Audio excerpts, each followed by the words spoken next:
We're going to talk a bit more about all of this now with Joseph Downing, a senior lecturer in politics and international relations, who joins me from Aston University. Joseph, thanks for taking the time to speak to us. Just coming off the back of what Mark Perlman was saying there a moment ago, what do you think about how Sébastien Lecornu has played this, so to speak? Just a few days ago, we were saying he was the shortest-lived French prime minister in recent history, and now it looks like he got quite a win. Yeah, I mean, it's been such a roller coaster. I mean, I was asked a few times about possible successors to Lecornu, and I even myself didn't think that Lecornu would be back.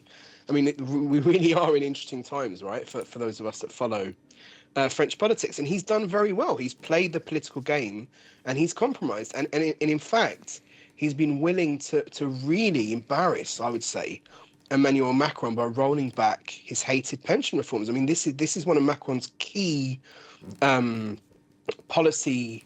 policies of his presidency that was really controversial and took a lot for him to get it through, and really is, something in France. I mean, most other advanced democracies don't have such an issue.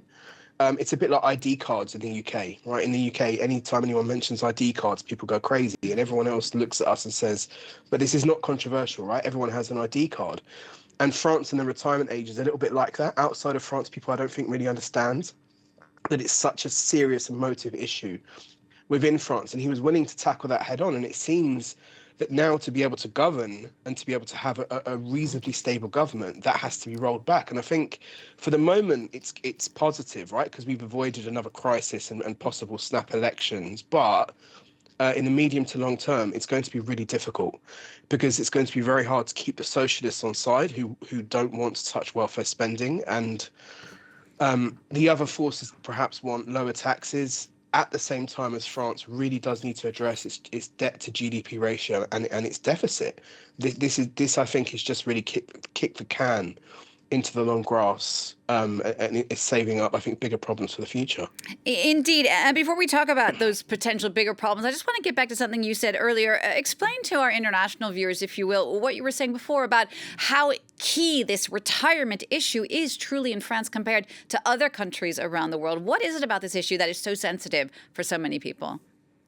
Yeah, it's really one of these real sort of specificities of the French case, because in the US and the UK, across much of Europe and then the wider world, it really isn't so controversial to say that we should heighten the retirement age by just really a couple of years. I mean, we're not talking, Macron's reforms were not heightening it by even 5 or 10 years. It was just literally to put it up a couple of years because life expectancies have increased so much in recent years. This really would not be something controversial in most other advanced industrialized countries that have seen similar increases in living standards. It's really quite specific. And I think it really gets to the heart of the importance of the state for people still in France in their daily lives. There's a concept that most people have in France that the state owes them something, and the state should be there for them, and the state should be this cradle to grave force that intervenes in society and gives you a better life. And I think for most people in France, they see that as having a right to a good sort of 15-20 year generous retirement, which again, I mean, is economically not really sustainable, right? Given that, the retirement age was lowered by Mitterrand in the 80s, but we can see since then life expectancies have increased so much that it really makes it very difficult for the French state to balance the books against the context where it's just a sacrosanct thing that you just can't reform easily in France. As I said, I draw the analogy perhaps to gun control in the US or ID cards in the United Kingdom, two things that in any other political context, the controversy about them just doesn't make sense, right? And people look at us in the UK and say, well, of course you should have an ID card. Everyone does. And in the US, people look at US politics and say, well, maybe you should have a little bit of gun control. But again, because of the domestic political context and the history and our views of the state and what the state should be, it makes these things really, really difficult to approach. Right. And of course, France is part of the European Union. The European Union economy chief has already said that France still has to meet its budget commitments, even with this pension U-turn. Just very briefly, is that possible? In short, no. And this is the thing. France hasn't stuck to EU rules around deficits and borrowing now for more than a decade. France hasn't passed a balanced budget even for the past kind of 40 years.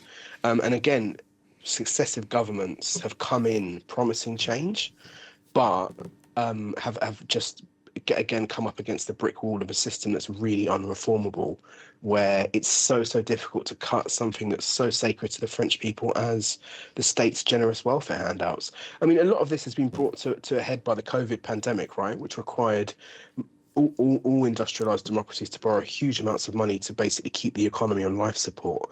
So this wouldn't have come into such clear focus had it not been for the COVID pandemic. And I think it's going to be very difficult for anyone that comes into power, whether it's Marine Le Pen or any other future government, to really get a grip on this, because it's such an unreformable question in France. Joseph, thank you. Joseph Downing there from Aston University. Thank you very much.